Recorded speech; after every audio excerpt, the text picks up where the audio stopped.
Quel est le secret des arnaqueurs? Comment font-ils pour comprendre aussi bien la psychologie de leurs victimes? Est-ce l'amour de l'argent qui les anime? Le manque d'empathie pour les autres? Ou l'absence de moralité? Quelle que soit leur motivation, les spécialistes de la manipulation nous fascinent.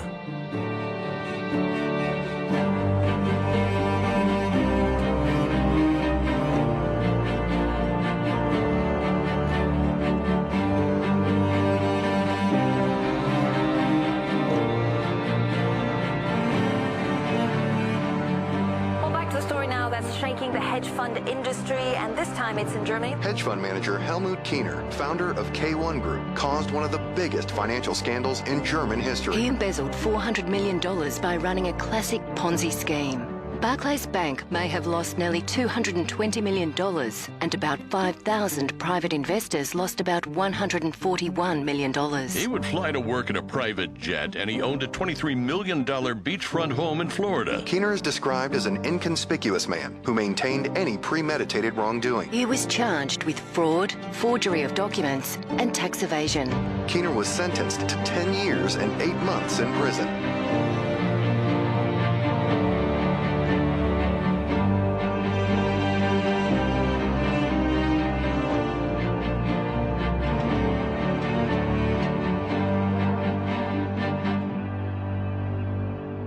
Nous avons tous été victimes d'un mystificateur au moins une fois dans notre vie. Nous avons tous déjà cru à un mensonge, à un scénario qui semblait trop beau pour être vrai. Et quand cela nous arrive, nous nous en voulons d'avoir été aussi naïfs.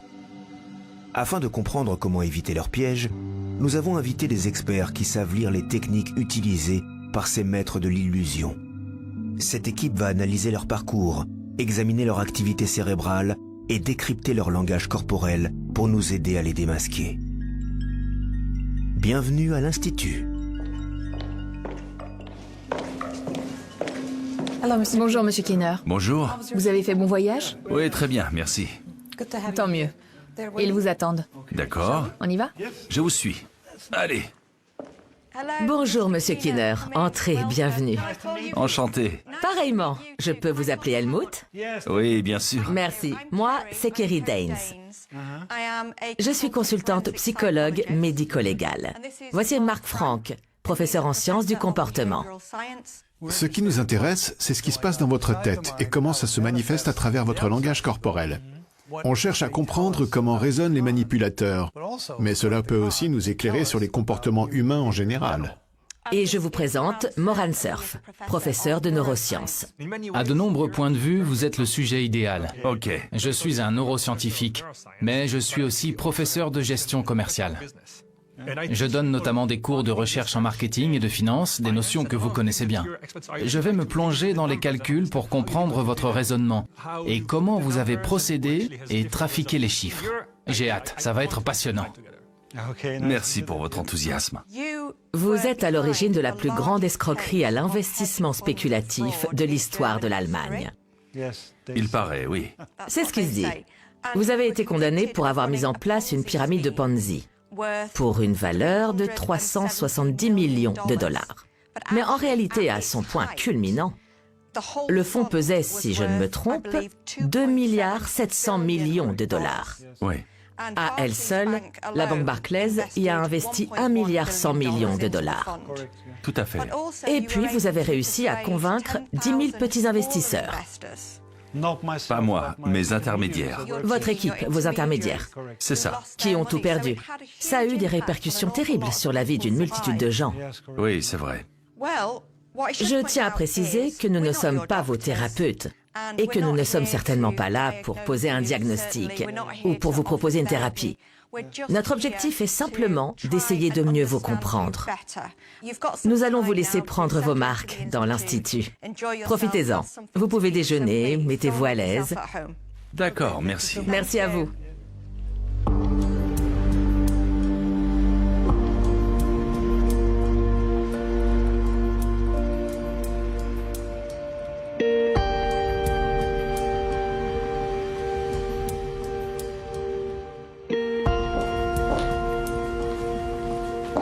Bonjour. Bonjour. Vous attendez depuis longtemps? Non, ça va. Tant mieux. J'étais vraiment très impatiente de discuter avec vous. Si ça ne vous dérange pas, j'aimerais qu'on commence par votre enfance. On avait une épicerie. C'était ma mère qui la tenait. Mon père travaillait à son compte en tant que menuisier. Il n'était pas riche, mais il gagnait suffisamment d'argent pour m'acheter tout ce que je voulais, comme les jouets. Je n'ai jamais manqué de rien quand j'étais enfant. L'argent n'avait aucune valeur pour moi. Mes grands-parents étaient des gens très croyants et ça a déteint sur moi. La religion a pris beaucoup de place dans ma vie. Quand j'avais 5 ans, je rêvais de devenir prêtre. Et ma famille y croyait vraiment. Ils disaient, regardez-le, c'est un futur prêtre, peut-être même le prochain pape. Ils trouvaient ça formidable.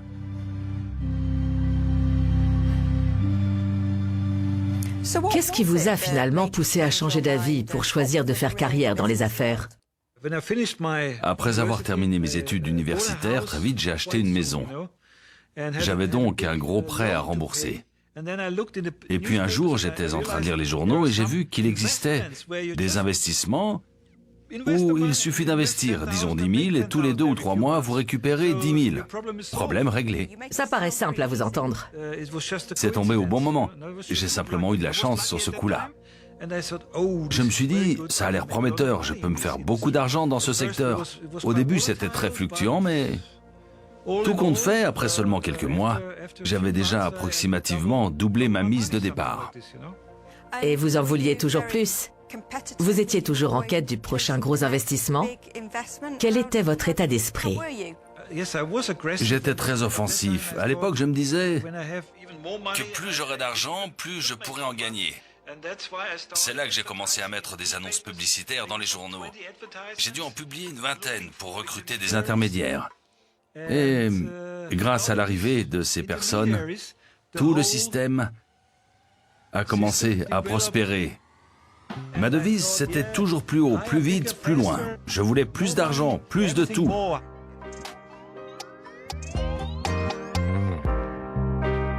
Helmut Keener collects his money through a fund with the simple name K1, Keener One. Because he was banned from doing business in Germany, he moved the fund to the British Virgin Islands.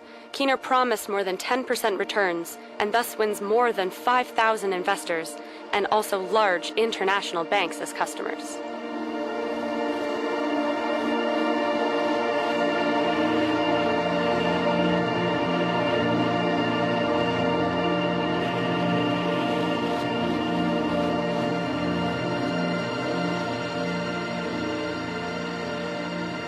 Appréciez-vous tous les aspects de la religion dans laquelle vous avez été élevé? Ou y avait-il certaines choses que vous n'aimiez pas? Ça ne me passionnait pas vraiment en fait. Vous aviez donc l'impression qu'on vous l'imposait en quelque sorte? Oui, tout à fait.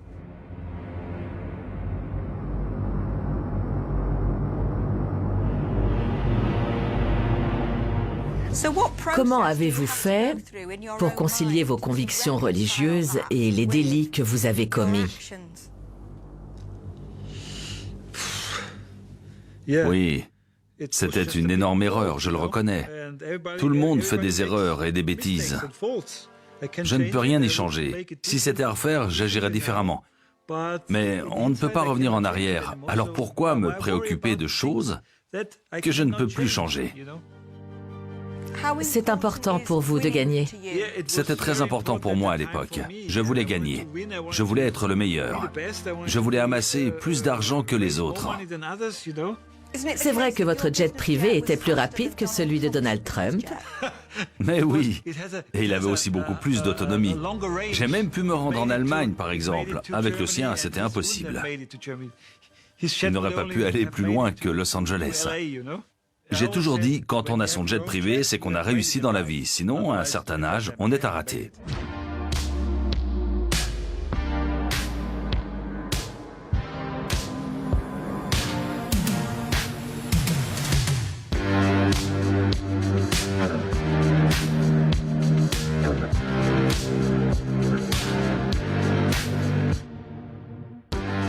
Plus vite, plus loin, je voulais plus d'argent. Oui, j'étais très déterminé. Là, il a écarté un peu les jambes. En général, ça indique une volonté de domination. La personne se sent toute puissante, elle occupe tout l'espace. Quand quelqu'un est inquiet ou soumis, il fait l'inverse. Il garde ses bras serrés contre son corps, par exemple. C'est aussi la position typique du mâle dominant. Oui, le manspreading, comme on le désigne. Il paraît assez détendu vu la position de ses mains ici. Il se frotte quand même les pouces. C'est un geste qui l'aide à évacuer son anxiété. Il garde la tête haute. C'est encore un signe qu'il veut asseoir sa domination. Même si l'on voit qu'il doit être inquiet en pensant à ce qu'il va dire. Il se tient d'une façon qui montre que c'est lui qui est aux commandes.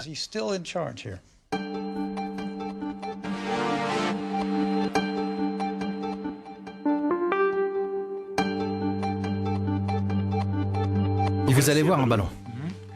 Vous pouvez actionner ce bouton en cliquant dessus quand vous voulez. Ça va faire gonfler le ballon qui va devenir plus gros. Et à chaque fois, vous gagnerez 5 centimes. Mais s'il explose, je perds tout? Tout à fait. Évidemment. Le bouton est là. Ok, j'ai compris.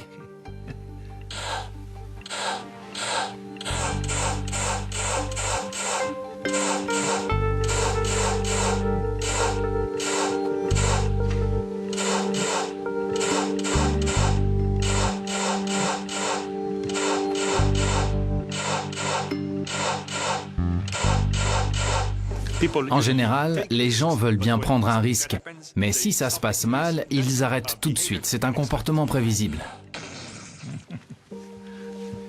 On peut présenter le jeu à l'arnaqueur, puis comparer son comportement à celui d'une personne lambda. Ont-ils pris un risque ou pas?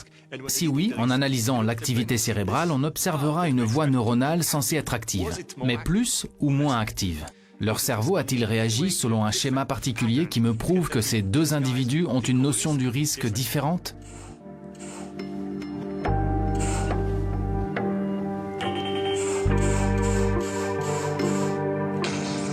C'est terminé.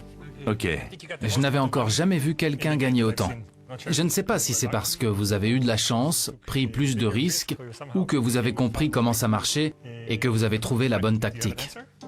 En fait, à la fin de la première partie, je me suis rendu compte que le jeu avait peut-être essayé de m'influencer. J'ai eu l'impression qu'on voulait me manipuler en me disant « Souviens-toi à quel moment tu as perdu et du coup, tu t'arrêteras avant. » C'était bien tenté, mais je me suis dit que je n'allais pas me laisser embobiner. Alors j'ai continué à cliquer pour en avoir plus. La prise de risque, ça nous fascine. Moi-même, j'admire ceux qui prennent des risques. Et là, on a le plus téméraire. Ils font des choses que la plupart d'entre nous, même poussés dans nos derniers retranchements, n'envisagerions même pas. C'est ce qui nous plaît chez ces gens-là. Eh bien, pour être honnête, moi, pas du tout. Cet homme représente tout ce que je déteste. J'ai l'impression d'être face à l'un de mes anciens étudiants qui aurait mal tourné. J'apprends à mes étudiants comment ne pas devenir des escrocs s'ils travaillent un jour à Wall Street. Je leur montre comment rendre le monde meilleur. Je ne supporte pas l'image que renvoie cet homme et que certains peuvent admirer.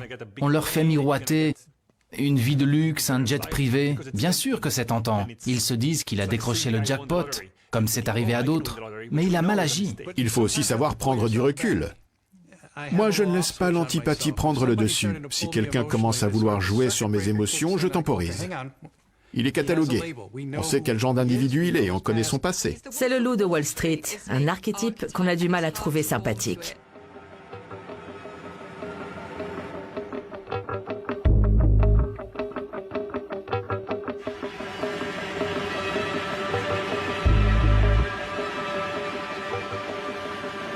L'escroc est obligé de dépasser ses propres contradictions, parce qu'il est conscient que ses actes relèvent d'un comportement délictueux. Il sait que ce qu'il fait est répréhensible, tant sur le plan légal que moral. Comment s'arrange-t-il avec sa conscience? Pour ça, il doit se mentir à lui-même. Ses processus de réflexion sont totalement faussés. Souvent, il choisit aussi de se perdre dans ce qu'on appelle un état de dissonance cognitive. Sa vie est donc régie par deux systèmes de raisonnement, de comportement et de convictions totalement contradictoires. Et là, il y a deux options. Il peut soit essayer de les faire cohabiter, ce qui s'avère généralement très compliqué, ou alors simplement compartimenter, mettre à l'écart l'un de ces deux systèmes de pensée, d'attitude et de jugement, et privilégier l'autre tant que ça lui convient.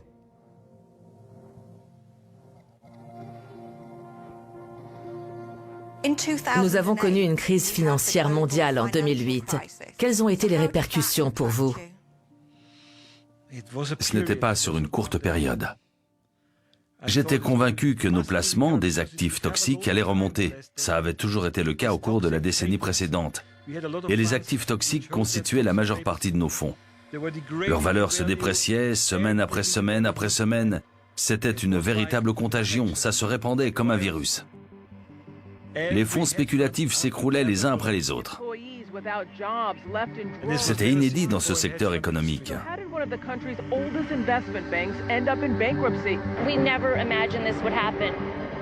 Le monde de la finance était en train de sombrer.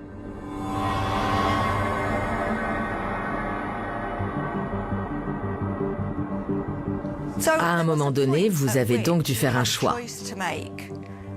Et l'une de vos options, c'était le dépôt de bilan. Oui. Au lieu de ça, vous avez choisi de vous lancer dans une activité frauduleuse.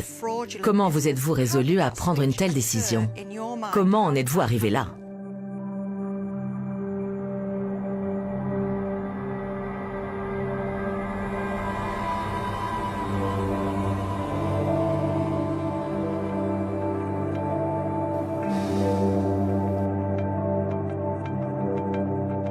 C'est bizarre parce que je me rappelle parfaitement qu'Helmut était un petit garçon très timide. C'était un enfant assez maladroit. Il lui arrivait très souvent de casser des choses. Et mon père se mettait en colère et le disputait. Je me souviens quand il était tout petit, j'avais vu un jour mon père le battre. Et je n'avais pas compris pourquoi. J'avais trouvé ça injuste parce que je ne voyais pas ce qu'il avait fait de mal.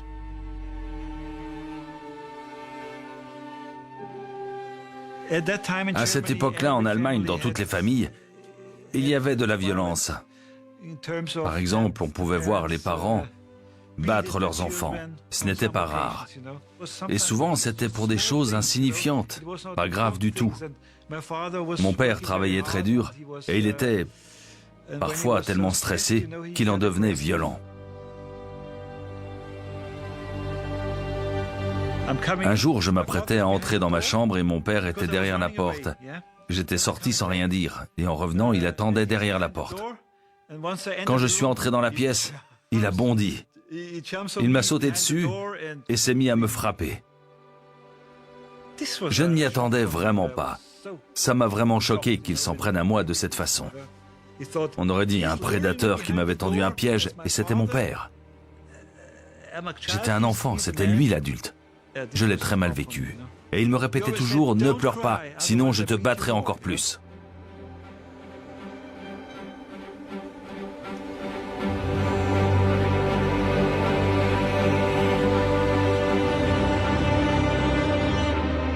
Qu'auriez-vous fait différemment avec le recul? Car on voit souvent les choses plus clairement. Eh bien, j'aurais tout simplement déclaré le fonds en faillite et annoncé qu'il était en liquidation, c'est tout. Quand 12 000 personnes sont furieuses contre vous, la pression doit être énorme. Imaginez si je leur avais dit que le fonds n'avait plus aucune valeur. Tous les investisseurs seraient venus me voir et je me serais fait égorger. Enfin, c'est une façon de parler, bien sûr, mais ils seraient venus et m'auraient fait des tas de reproches. Ils m'auraient sûrement dit « Ce n'est pas possible, il y a forcément un problème quelque part ». Ils m'auraient posé plein de questions, mon téléphone n'aurait pas arrêté de sonner. Je n'aurais pas pu supporter cette situation, ne serait-ce que 6 mois. J'aurais passé tout mon temps à expliquer en boucle aux gens ce qui s'était passé. On voit une sorte de rictus. C'est le muscle risorius qui participe notamment à l'expression de la peur. Il s'inquiétait peut-être des questions que Kerry allait lui poser. Il se demandait si elle aurait un ton inquisiteur. Et il a haussé les épaules. Oui. Le haussement d'épaule, ça veut dire qu'il est mal à l'aise. Il sait pourquoi il est là. Oui. Il sait ce qu'il a fait. Il connaît son passé. Et c'est à cause de ça qu'il est parmi nous. Pourquoi ne s'est-il pas dit « Mes investissements ne sont plus rentables. On est frappé par une crise économique majeure. La conjoncture financière n'est pas favorable actuellement. Je vais déposer le bilan. » D'après moi, c'est parce que s'il s'était mis en faillite, ça aurait été un signe de faiblesse pour lui. Ça équivalait à reconnaître son échec.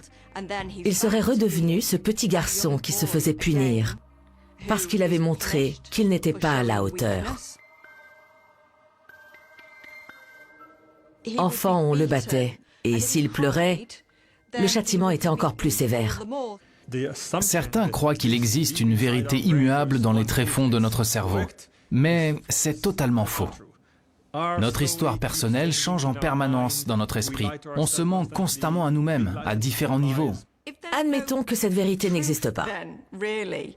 Parce que notre mémoire autobiographique est comme une mosaïque complexe d'informations accumulées par notre cerveau à partir de différents endroits avec en plus des souvenirs authentiques. Est-il possible d'être totalement honnête? Curieusement, selon moi, ça fait partie des dilemmes auxquels on est confronté quand on réfléchit à sa vie. Dans quelle mesure on en rajoute pour enjoliver la réalité, en étant conscient de le faire? Et quand ignore-t-on qu'on raconte des choses qui sont fausses?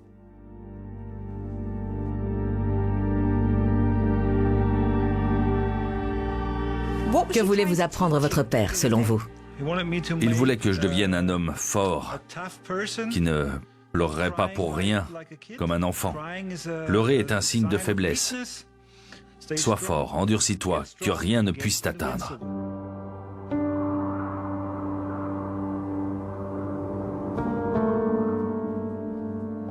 Vous avez dû étudier les pyramides de Ponzi, observer leur fonctionnement et conclure « Voilà notre nouveau modèle ». Ce n'est pas ça qu'on faisait. Je verrais plutôt notre activité comme un système pyramidal modifié. Alors c'était quoi? C'en était pas vraiment un. Que faisiez-vous alors? Je dirais que c'était de la falsification de comptes, voilà. Je sais, c'est malhonnête, mais on maquillait les comptes, c'est tout. Quand je vous entends dire ça, je ne vois rien d'autre qu'un habile euphémisme. Ça paraît moins grave qu'une escroquerie parfaitement planifiée. Oui, enfin... Vous leur remettiez des faux relevés bancaires. Oui, c'est vrai. C'était tellement facile. Personne ne demandait si l'estimation ou les chiffres étaient corrects. Il suffisait de leur donner des estimations, et c'est ce que je faisais. Et ça passait à chaque fois. Ils ne vérifiaient jamais. Les tenez-vous pour responsables? Ils n'ont pas fini en prison, contrairement à mes collaborateurs. C'est parce que vos acolytes ont commis des actes frauduleux. De leur côté, la banque Barclays ou les investisseurs ont simplement fait preuve de négligence. Ils n'ont floué personne.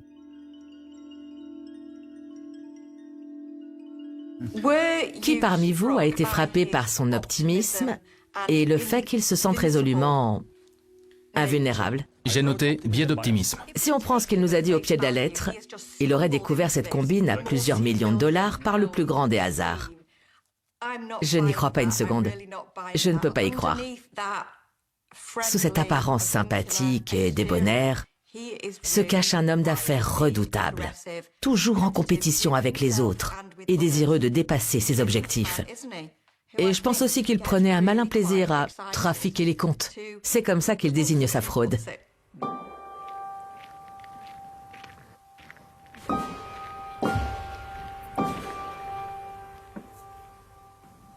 Au premier abord, vous avez l'air d'un type sympathique, jovial. Vous faites semblant? Non, c'est ma véritable personnalité. Parfois, j'avais une réunion de prévue et je n'avais pas terminé ma séance de sport. Alors je leur disais, attendez une demi-heure. J'arrivais en tenue, dans mon maillot de bain. J'entrais dans la pièce et je leur disais, je dois finir ma séance de natation, j'en ai pour une demi-heure, j'arrive. Attendez-moi ici. Est-ce que c'est une stratégie? Non, ce n'est pas mon genre de faire semblant. Ça n'a pas de sens. Ce n'est pas dans mon tempérament de jouer un rôle et de prétendre que je me comporte différemment uniquement pour extorquer de l'argent à quelqu'un. Comment inciter 12 000 personnes à me donner 2 000 $ chacune? C'était un système à plusieurs niveaux en fait. Chaque intermédiaire était rétribué grâce à l'intermédiaire précédent et ainsi de suite. Le rendement était excellent.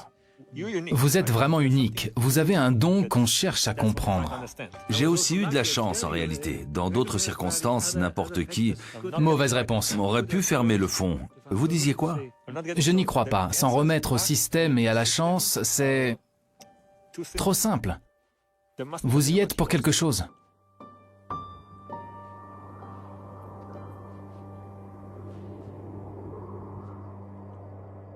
J'ai moi aussi été élevée dans la religion catholique. Quand j'y repense, je me dis que j'ai passé beaucoup de temps à l'église, notamment pour me confesser, alors que je n'avais rien fait. La culpabilité est un sujet prédominant chez les catholiques. Pensez-vous qu'il vous reste quelque chose des enseignements de l'Église catholique ou de sa moralité? Oui, certainement, sans aucun doute. Enfin, je ne voulais faire de mal à personne, je voulais satisfaire tout le monde. Je me suis toujours considéré comme un philanthrope. L'humanisme est une valeur essentielle chez les chrétiens. Ça m'a beaucoup aidé, mais parfois, quand j'étais dans l'église en train de prier, je souffrais presque de claustrophobie. Il fallait que je sorte de là. Je n'arrivais plus à déglutir ou à respirer. Je me forçais à avaler ma salive plusieurs fois de suite. J'étais oppressé, comme envahi par une peur panique. On continue. On reprend ici. Normalement, en observant la zone autour de ses yeux, si c'était un sourire de contentement causé par une sensation agréable, on verrait le muscle orbiculaire se contracter. Or, ce qu'on voit ici, c'est presque une expression de concentration. Les sourcils sont baissés, contrairement aux muscles autour des yeux. Il y a un terme pour ça, c'est un sourire de façade. Il sourit beaucoup parce que ça lui donne de la crédibilité. Ça a un côté rassurant. Mais dans ce cas précis, il s'en sert pour tenter de masquer les émotions négatives qui s'emparent de lui quand il repense à son enfance. Comment allez-vous? Bien, merci. Je vais me rapprocher, ça fera moins protocolaire. D'accord. J'aimerais comprendre si dans votre esprit, à un moment donné, vous vous êtes dit « Je suis en train de commettre un crime. J'en suis conscient et je sais que c'est mal. » Ou alors si vous pensiez qu'il y avait un moyen de vous en sortir impunément et que vous alliez réussir. J'ai totalement refoulé le fait que ça puisse être un crime. Peut-être que c'était quelque part dans mon inconscient, mais... Je ne me suis pas dit que je devais mettre un terme à ces placements frauduleux, parce que pour moi, ce n'était pas vraiment un crime. Vous auriez été capable d'arrêter, à votre avis, ou était-ce devenu une véritable addiction? Il est évident que je ne pouvais pas m'arrêter, sinon je l'aurais fait. Des investisseurs en Asie nous avaient promis des centaines de millions de dollars. Si cet argent était effectivement rentré, ça aurait probablement sauvé le fonds. Mais on n'en a jamais vu la couleur. Je suis quelqu'un qui croit fermement au destin, alors je me suis dit que quelque chose ou quelqu'un allait forcément venir me tirer de ce mauvais pas, même si c'était au tout dernier moment.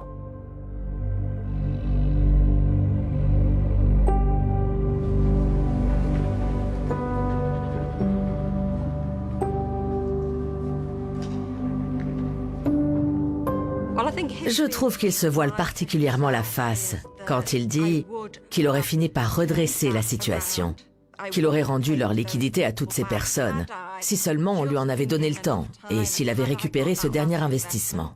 Cette capacité à se convaincre malgré tout que ça peut marcher alors qu'il y a très peu de chance, on la retrouve dans de nombreux cas similaires. Il y a une chose qui me dérange parfois, c'est quand on demande aux gens d'être plus lucides, d'avoir une vision plus réaliste d'eux-mêmes. Parce que ça peut se révéler véritablement néfaste et destructeur sur le plan psychologique. On peut donc se demander jusqu'à quel point cette prise de conscience et le fait d'être honnête avec lui-même peut lui être bénéfique. Tu as raison. Quand on commet de tels actes, on doit aussi reconnaître qu'ils ont eu un impact sur les victimes, qu'on leur a fait du mal, et que les répercussions qu'elles subissent pourraient durer toute leur vie. Qu'est-ce que ça dit sur vous? Qui êtes-vous vraiment?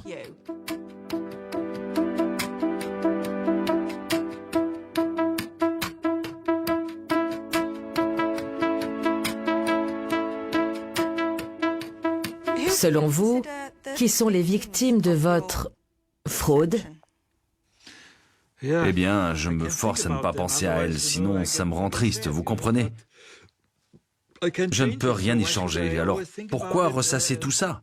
Ça n'aide personne.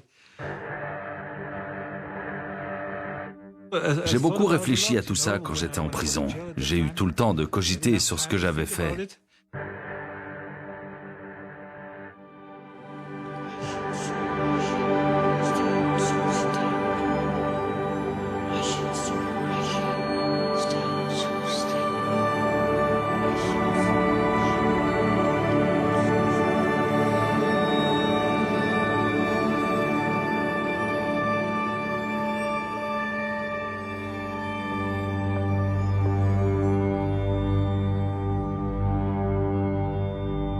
Police are searching the sea for the gun with which an alleged German fraudster committed suicide on Saturday. Helmut Kiener's managing director, Dieter Frerichs, killed himself in Spain before police could detain him. Votre associé s'est donc suicidé. J'ai dit que dès le début, j'étais très en colère parce que la police le traquait, vous comprenez? Je ne voulais pas porter le chapeau. Je n'y étais vraiment pour rien. Cet homme était innocent, et les coupables dans l'histoire, ce sont ceux qui en avaient après cet innocent. Moi, je n'ai rien fait.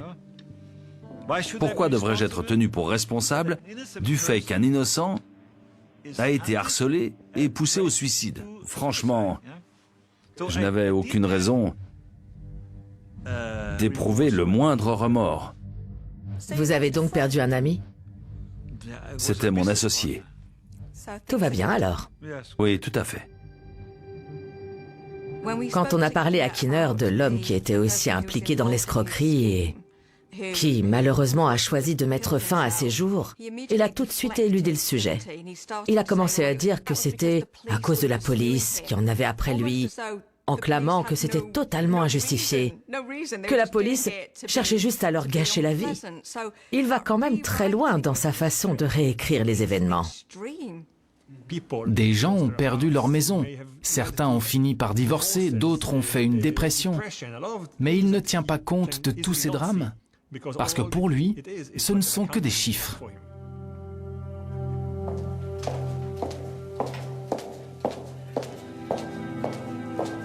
Rebonjour Helmut. Bonjour. Alors ce déjeuner? C'était très bon. Si vous deviez me faire le portrait de l'investisseur typique, Oui. quel serait-il? Il y avait des hommes et des femmes, beaucoup de diplômés comme des médecins. Certains n'ont investi que 2500 $. Ils n'avaient peut-être que ça de côté. C'était compliqué pour eux. D'autres ont investi 10 000 ou 20 000 $, mais je ne sais pas, c'était certainement toutes leurs économies. C'est très possible. Je vois. C'était des personnes ordinaires exerçant des métiers différents. Absolument. Certains intermédiaires se consacraient principalement aux praticiens et au milieu médical en général. Il y avait beaucoup de médecins. Ils ont perdu quelques centaines de milliers de dollars. À cause de leur métier très prenant, ils n'ont pas le temps de s'occuper de leurs finances.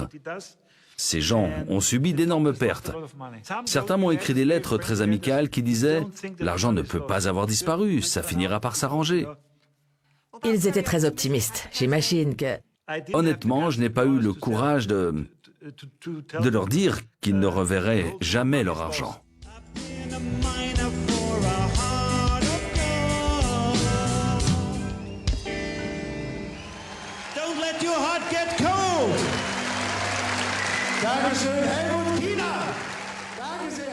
J'ai regardé plusieurs vidéos de Kiener où il participe à des galas de bienfaisance. Il se considère comme un grand philanthrope. Il s'est montré extrêmement généreux envers plusieurs associations caritatives, avec l'argent des autres. Je tiens à le préciser, ça ne venait pas de sa poche. Donc, non content de les faire profiter de l'argent gagné malhonnêtement, il faisait en plus son petit numéro sur scène. Un grand nombre de ses investisseurs devaient aussi être présents à ces soirées mondaines. Ils l'ont vu sur scène. Lui, il s'amusait. Il chantait, dansait et s'en donnait à cœur joie. À la fin, il remettait un gros chèque à l'association. Il avait tout d'un homme digne de confiance. Si les escrocs parviennent à leur fin, c'est d'abord justement parce qu'ils n'ont pas l'air malhonnêtes. Sinon, les gens s'en méfieraient, bien sûr. On ne peut pas les reconnaître alors. Eh bien, c'est un peu comme un tueur en série. Il peut sévir parce qu'il n'a pas l'air d'être un psychopathe. Ça pourrait être votre voisin, un individu au physique avenant. Là, c'est pareil. On imagine un type un peu louche et avec certaines caractéristiques selon la personne. Mais la réalité est tout autre. Je me fichais totalement de ce qu'on pouvait penser de moi. Vous ne m'auriez jamais vu porter des montres de luxe ou des vêtements hors de prix. Ça ne m'intéressait pas. Un jour, dans une banque à Zurich, j'ai entendu cette remarque. On dirait que ce type-là, Keener, porte des vêtements de seconde main. En fait, la tenue n'a pas beaucoup d'importance quand on débarque dans son jet privé. C'est vrai, ils ont dû penser, il a son propre avion, c'est bon signe, on va lui accorder le prêt. Pensez-vous que ça vous a aidé à bâtir des relations commerciales à l'époque? De nombreux banquiers étaient convaincus que le type en face d'eux ne pouvait pas être un escroc. Il était simple, il était tellement honnête, et puis il ne porte pas de vêtements tape à l'œil ou quoi que ce soit pour nous amadouer. Vous avez raison, c'était un avantage. Sans doute.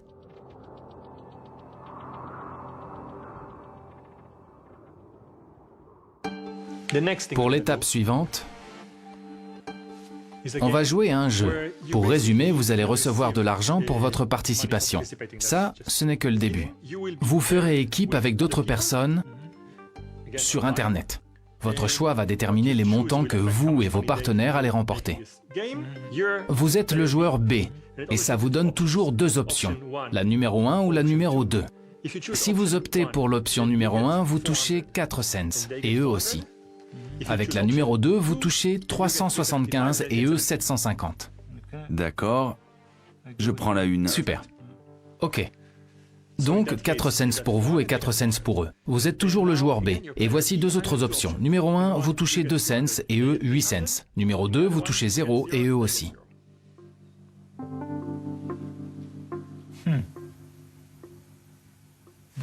Ce n'est pas logique que tout le monde ait 0. Ok, il y a une autre option. Vous touchez 7 cents et eux 2 cents. Ou vous touchez 6 cents, mais eux aussi. Oui, enfin, c'est quand même mieux pour tout le monde. Et puis, c'est un jeu de hasard, de toute façon. Donc, vous touchez 8 cents et eux 0. Ou vous touchez 4 cents et eux aussi.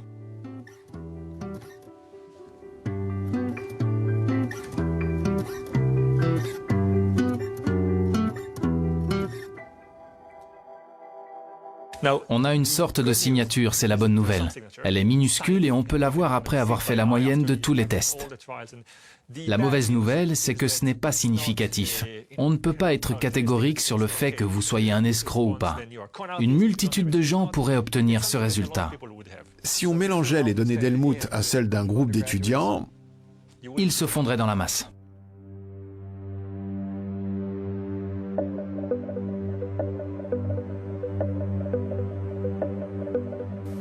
Je ne comprends toujours pas comment fonctionne une pyramide de Ponzi.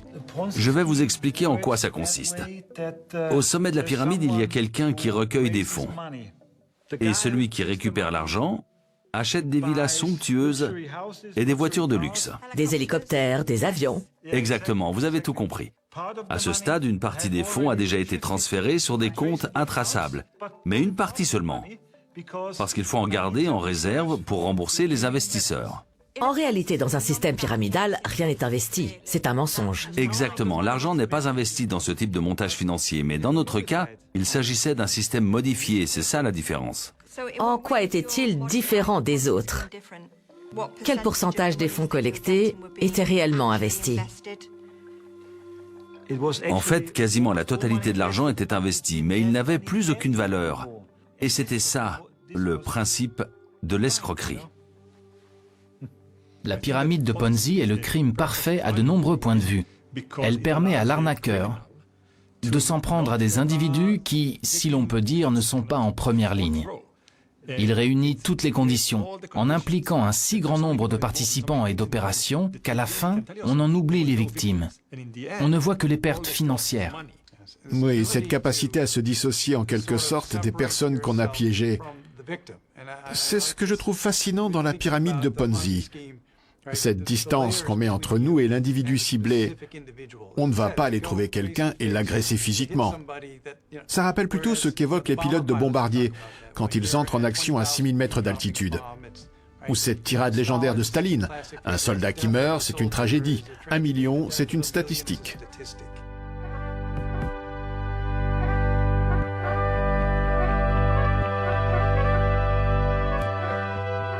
Je crois que j'ai développé des TOC. J'étais vraiment devenu maniaque. Je faisais très attention à ne pas attraper de maladies.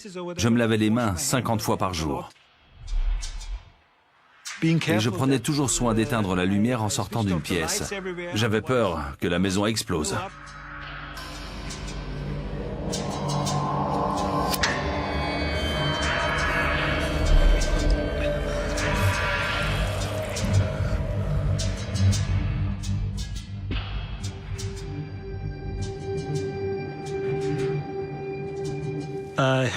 Je trouve que les traitements médicaux dont bénéficient les personnes impliquées dans des escroqueries s'améliorent au fil des années.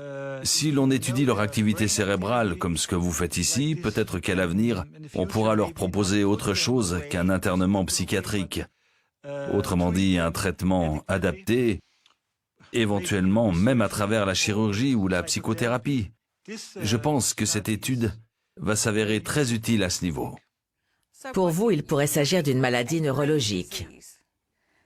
J'estime que c'est ça. Pourquoi? Eh bien, parce que on est tous le produit de notre environnement et de nos gènes. Et je crois, en grande partie, qu'on ne peut pas faire grand-chose contre la façon dont on se construit. C'est comme une maladie. J'en ai connu beaucoup des types comme ça, et je l'ai toujours dit, c'est pathologique.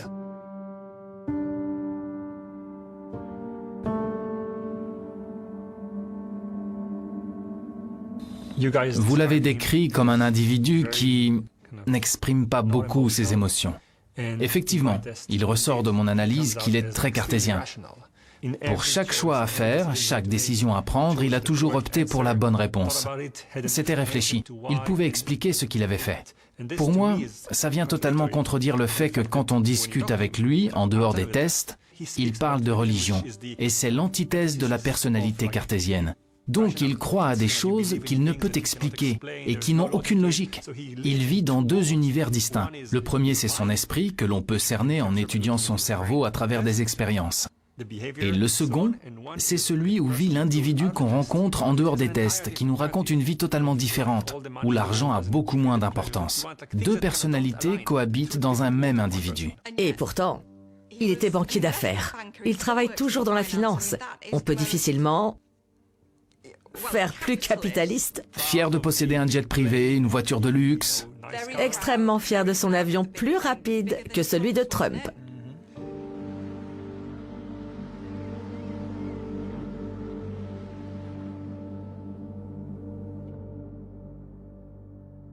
À travers ses conversations avec Helmut Kiner, je pense avoir vu son moi profond. Ça m'a permis de constater, d'une part, qu'il a mis en place des défenses psychologiques qui forment une véritable forteresse. Et d'autre part, que c'est extrêmement difficile pour lui d'affronter ses faiblesses et ses échecs. Je suis convaincue d'être face à un individu présentant les traits de personnalité typiques de la triade noire. Mais ils sont associés à de nombreuses qualités plus acceptables dans notre société, plus bienveillante.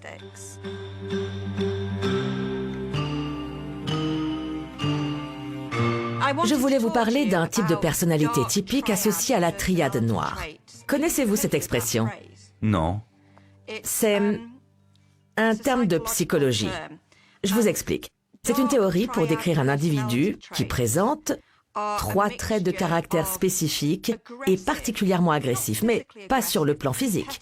Il y a un esprit de compétition farouche, une arrogance extrêmement marquée, avec une confiance totale en ses propres capacités, à la limite du sentiment de toute puissance. Je vois. Et enfin, un côté machiavélique. On a donc 3 caractéristiques. Machiavélique comme manipulateur et sans scrupules. Oui, je sais ce que ça veut dire. Ok. Il se trouve que ces 3 traits de personnalité sont extrêmement répandus. En fait, c'est une nécessité pour réussir dans le monde des affaires. Vous reconnaissez-vous dans l'un d'entre eux? Je ne suis pas très arrogant en général. Même si à l'époque certains disaient de moi que je le devenais de plus en plus. Mais je ne me vois pas comme ça. Pourquoi les gens vous trouvaient-ils prétentieux, selon vous? En Allemagne, on n'aime pas du tout les gens hautains et méprisants. Les Allemands sont très simples. Et quand ils entendent quelqu'un plaisanter en disant qu'il deviendra le maître du monde ou quelque chose comme ça, ils le prennent au sérieux et rétorquent « Non mais regarde-le celui-là, pour qui il se prend ?» Il y a une question qui revient sans arrêt. Les gens peuvent-ils changer? On aborde la vie de ces personnes comme si c'était une histoire terminée. Elles ont commis un délit, elles ont été démasquées, elles ont payé le prix. Et aujourd'hui, on se penche sur leur vie comme si c'était derrière eux. Mais une question reste sans réponse. Y aura-t-il un nouvel épisode à cette affaire? Keener fera-t-il de nouveau la une des journaux? Ou bien va-t-il devenir quelqu'un d'autre et récidiver mais en adoptant un nouveau discours?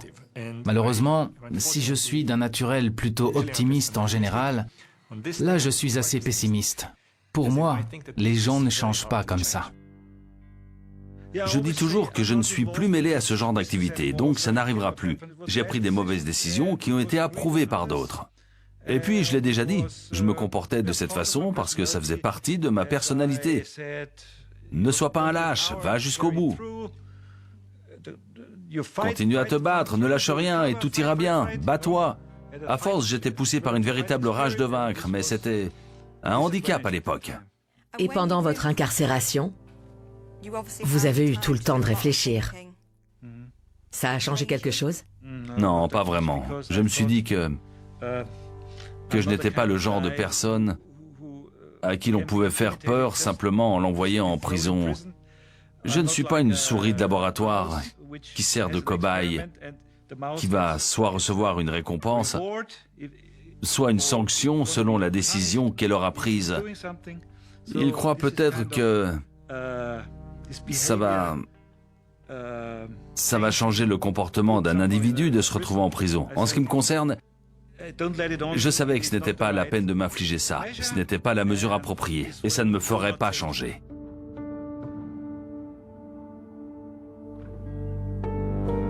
Néanmoins, vous avez dû admettre que vous n'étiez pas invincible.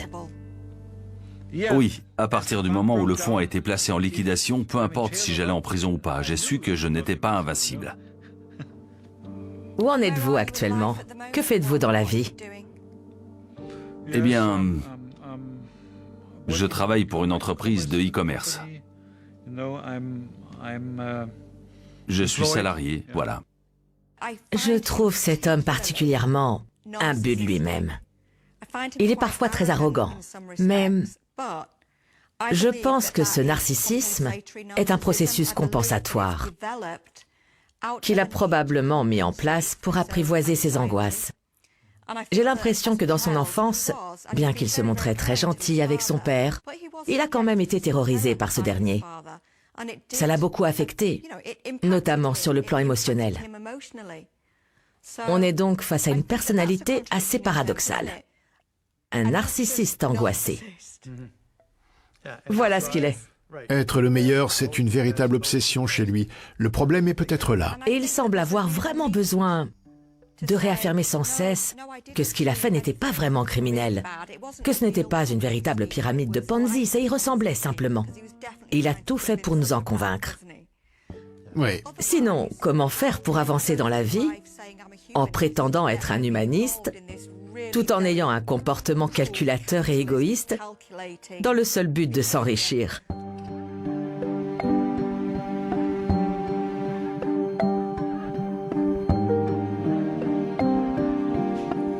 Bonjour. Bonjour. Bonjour tout le monde. On est tous là. Comment allez-vous? Ça va bien, merci. En ce qui concerne l'analyse de votre activité cérébrale, vous avez fait très fort. Vous avez obtenu le score le plus élevé que j'ai jamais vu sur un test d'évaluation des risques. Par ailleurs, en étudiant votre cerveau, j'en ai conclu qu'il était dans la norme. Je n'ai trouvé absolument aucune donnée aberrante. Il n'y a pas de trouble neurologique. Ok, Pas de maladie du cerveau qui pourrait expliquer vos activités. ok. Vous semblez tout à fait normal. Malheureusement, je n'ai pas d'excuse alors. Désolé. C'est bien ça le problème. Merci de vous être confié à nous.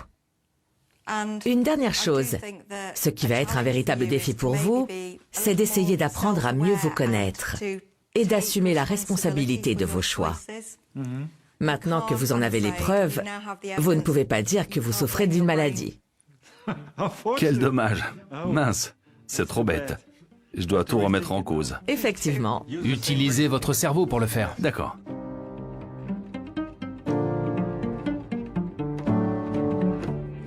Vous avez des questions? Non. Sûr? Sûr. C'est l'heure des adieux alors. Nous vous souhaitons bonne chance. Oui, merci pour votre aide. Au revoir, merci d'être venu, vraiment. Merci de m'avoir invité. Merci. Merci d'être venu.